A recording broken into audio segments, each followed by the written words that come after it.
Ciao ragazzi, oggi farò una recensione un po' più approfondita di come si sistema o di come io ho sistemato i piccoli difetti del mio trapano a colonna Parkside, il modello PTBM 500D4, l'ultimo uscito il 29 di gennaio del 2018.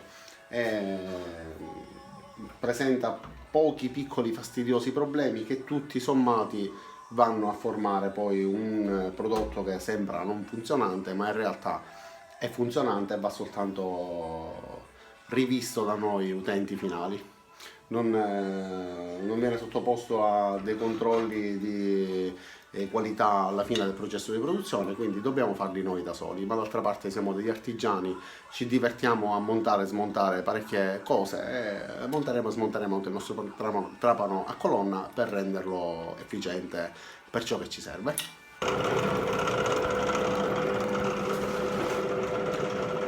Non se ne può più, questo trapano a colonna ha il mandrino storto. Non tutti gli esemplari, ma molti di questi trapani a colonna della Parkside, economicissimi 79 euro, hanno il mandrino storto e non solo, hanno alcuni difetti che purtroppo li contraddistinguono, come tutti non hanno un controllo di qualità che dovrebbe essere effettuato prima della messa in vendita. Sono dei prodotti però validi che una volta ritoccati da noi acquirenti diventano quasi ottimi, diventano dei buoni prodotti sempre per i fai da te. Ora vi faccio vedere delle soluzioni che ho trovato leggendo su internet, sperimentando eccetera, per rendere questi trapani a colonna veramente simpatici nell'utilizzo e che non ci facciano imprecare in tutte le lingue. Vi mostrerò come questo mandrino odiato da molti in realtà si possa rendere davvero piacevole nell'utilizzo. Vi faccio vedere quello che fa per ora. Alla discesa il mandrino si muove eccessivamente. Questo movimento di qua è pazzesco, ma noi possiamo risolverlo con poco. E ora vi faccio vedere come. Cioè, se voi avete comprato un trapano a colonna della Parkside, lo avete provato così, allora non si muoveva ed eravate contenti, perché così è quasi immobile. Il movimento che vedete è il movimento della punta che si torce, non del mandrino. Questo di qua è un movimento della punta. Per adesso il trapano a colonna non è fissato, quindi potrebbe avere dei movimenti che non sono quelli che voglio mostrarvi io, ma questo di qua è quello della punta, mentre abbassandolo, facendo scendere il cannotto del trapano a colonna, il movimento diventa eccessivo, più sale più si riduce, e la tensione che lo spinge verso l'alto, perché qua c'è questa guarnizione che lo mantiene fermo e quindi non vi fa notare il movimento. Da alzato non si nota, una volta sganciato però si ha la sorpresa. Ora vi faccio vedere subito come si risolve. Per risolvere il problema del mandrino che si muove bisogna agire su tre viti che si trovano immediatamente, una sopra e due all'interno del vano che ospita il sistema di blocco per il tasto di emergenza.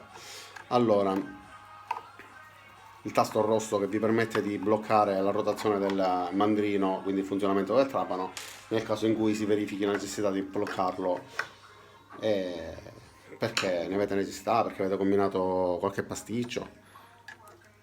Allora, si svitano queste viti che io adesso vedo male perché c'è il sistema di ripresa piazzato davanti. Comunque si svitano le due viti che sono qua all'interno, una a destra e una a sinistra. Una volta svitate si toglie questa plastica,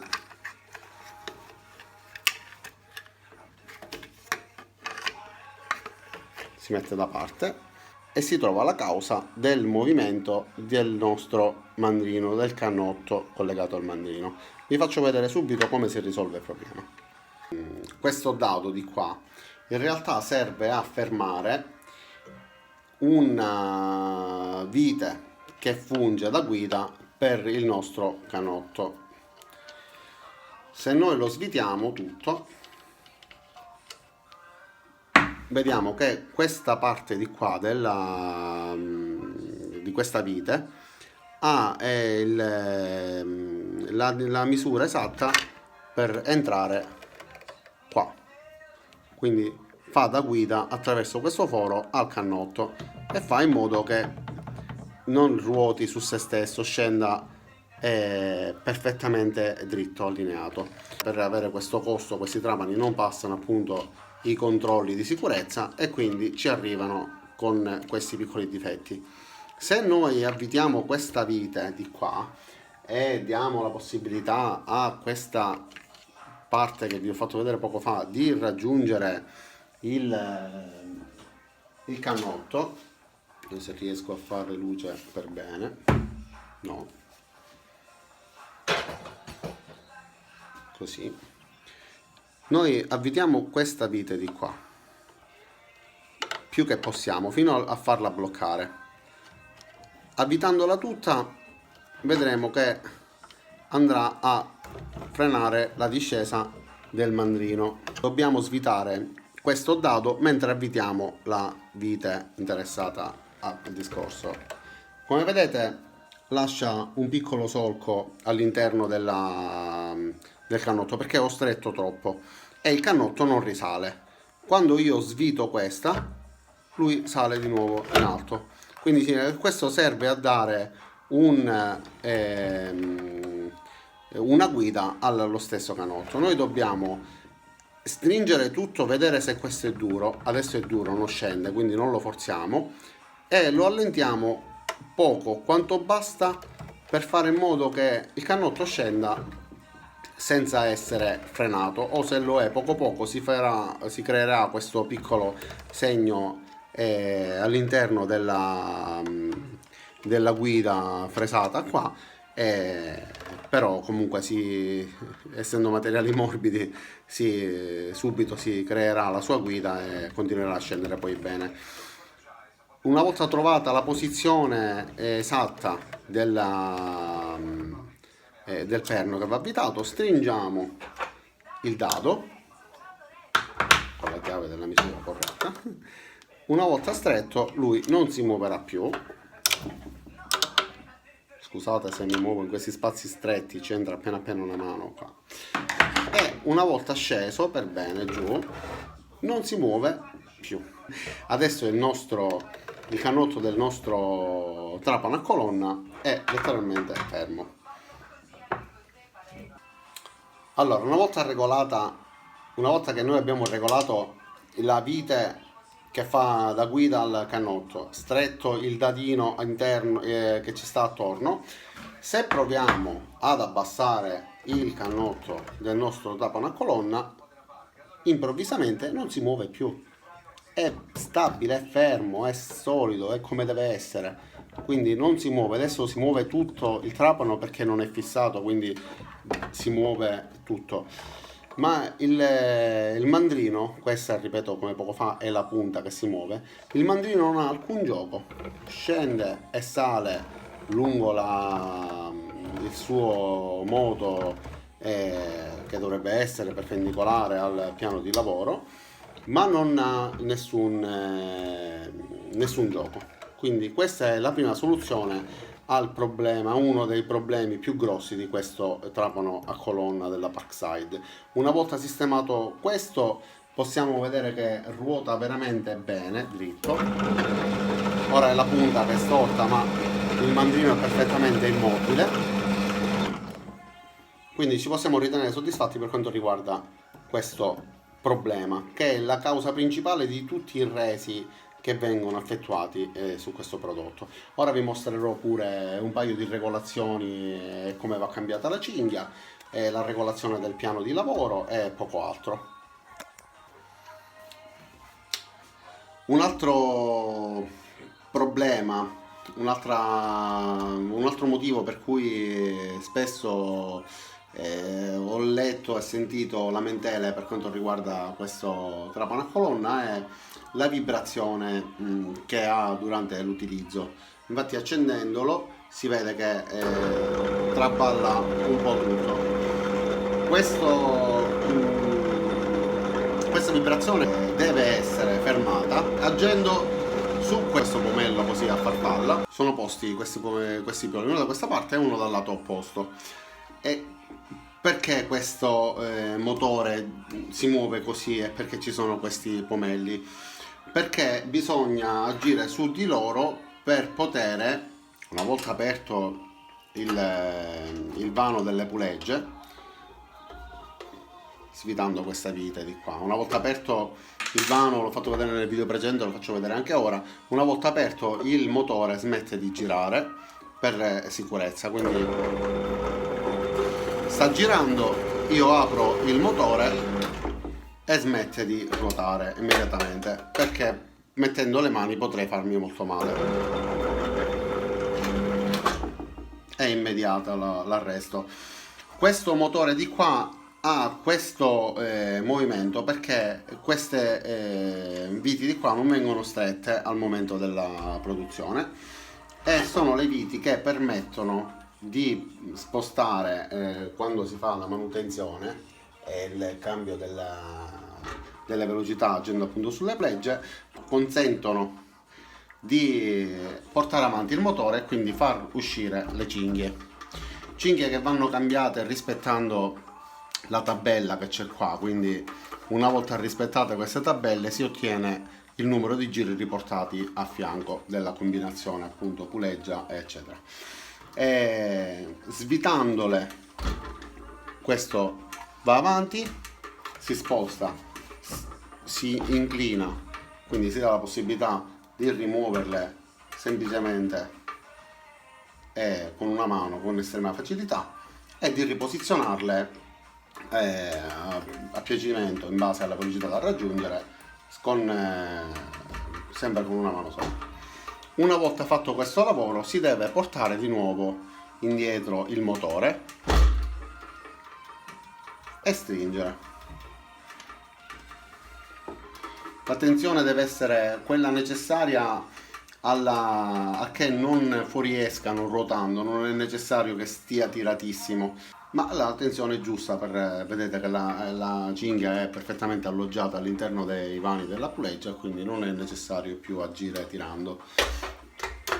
Si richiude e si può rimettere tranquillamente in funzione. Questa cinghia di qua va tolta portando avanti questo motore di cui abbiamo parlato poco fa, ma la puleggia centrale è libera di muoversi, ha un sistema di bloccaggio che praticamente la mantiene fissa da un lato, lei è posizionata al centro di una bacchetta e ruota praticamente avanti e indietro, si riposiziona tutto a piacimento.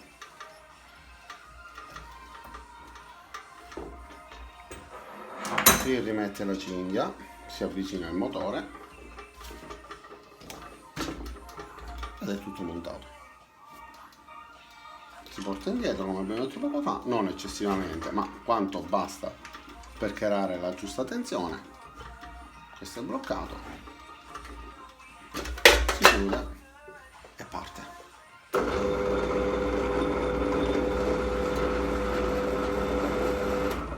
Quindi finora abbiamo visto come eliminare la vibrazione del motore dietro, che un minimo di gioco lo ha, perché comunque è un sistema che non lo fissa in maniera salda, ha sempre questo movimento, quindi è normale che vibri leggermente. Abbiamo visto come bloccare il mandrino e fare in modo che non sia più il mandrino che conosciamo, che si muove traballando, ma è perfettamente stabile. Adesso dobbiamo vedere come si posiziona al nostro piacimento e quindi come si inclina il piano di lavoro. Il piano di lavoro si può regolare in altezza agendo su questo sistema di fissaggio che permette di ruotare questo perno che da dietro è fissato con un bullone. Ve lo faccio vedere da qua, così. Quindi agendo su questo di qua si blocca e rimane fermo nella posizione che volete voi. Frontalmente ha un bullone da 19 qua giù, e una volta agito su di lui svitandolo, il piano di lavoro si può regolare anche per quello che riguarda l'inclinazione. Quindi si agisce su questo di qua, si regola l'inclinazione che deve avere il piano di lavoro e poi si può lavorare tranquillamente. Ovviamente dopo che si regola, si stringe, si mette, si deve fissare di nuovo il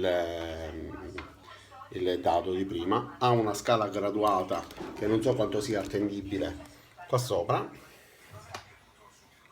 quindi una volta regolato si può avere idea su per giù dei gradi. Arriva a 45, si fissa sul 0, quindi perfettamente perpendicolare alla punta che avete deciso di utilizzare. A me è molto approssimativo perché la tacca comunque non ha un riferimento ben preciso, sarà un 3 mm circa di tacca, che però è allineato ad una tacchettina di proprio 1 mm circa in bianco, quindi non avrete un riferimento ben preciso, però comunque già è qualcosa. Se non avete necessità di fare delle costruzioni particolarmente precise, vi può andare bene, ma d'altra parte questo trapano a colonna è un trapano a colonna che non viene progettato per la costruzione di qualcosa che sia fondamentalmente preciso, perché se no non utilizzate questo tipo di trapano, e di conseguenza anche i gradi molto approssimativi possono andare bene. Se avete intenzione di utilizzarlo per qualcosa di molto più preciso, vi consiglio di comprare un prodotto che sia di fascia superiore, ma che ovviamente abbia un prezzo superiore, perché spendendo 79 euro non potete avere un prodotto che abbia già a partire dalla verniciatura, per quello che riguarda il mandrino, la regolazione, il rumore, le vibrazioni, sono tutti dei sintomi che accomunano tutto ciò che è economico, ma un po' in ogni campo è così, non solo sul trapano a colonna. Se vuoi qualcosa di più performante devi pagarlo per quello che è. Io sinceramente una volta risolti questi piccoli problemi posso dire di ritenermi soddisfatto pienamente. Il mio trapano a colonna lavora egregiamente, non ha veramente alcun tipo di problema. Non sta lavorando in maniera assidua perché ultimamente sto avendo poco tempo da dedicargli, ma tutto quello che ha fatto, che non è poco, lo ha fatto bene. Posso fare vedere con una punta poco più grande, in cui si nota magari maggiormente l'eventuale oscillazione. Vi faccio vedere che non ha assolutamente motivo di essere sostituito o reso per eventuali vibrazioni che non esistono più.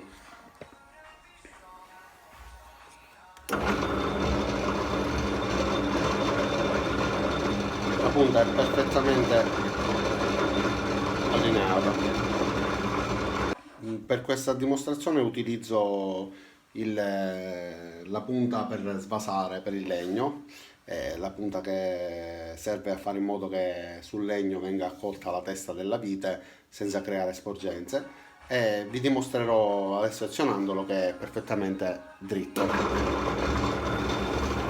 Come vedete è perfettamente allineato, non ha alcun tipo di gioco, e tutto questo grazie alla regolazione del dadino che c'è qua dentro. Quindi mi dispiace se avete reso il vostro trapano a colonna, mi dispiace se il vostro mandrino vi è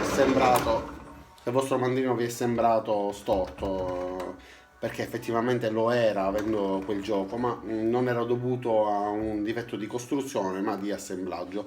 La morsa di cui vi parlavo poco fa è questa, è molto grezza, leggera, economica, ma funziona comunque anche lei bene.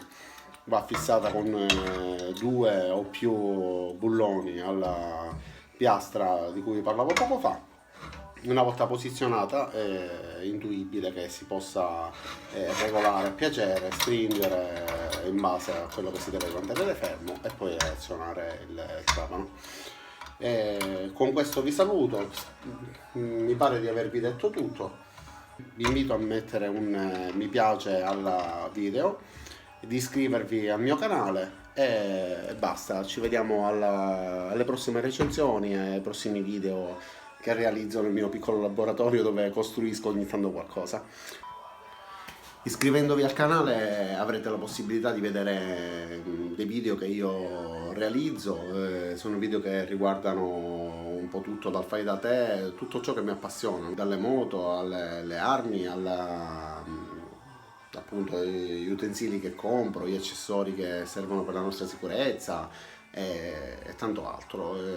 Vi invito a iscrivervi, a mettere appunto mi piace a questo video e ci vediamo per i prossimi video e basta. Ciao.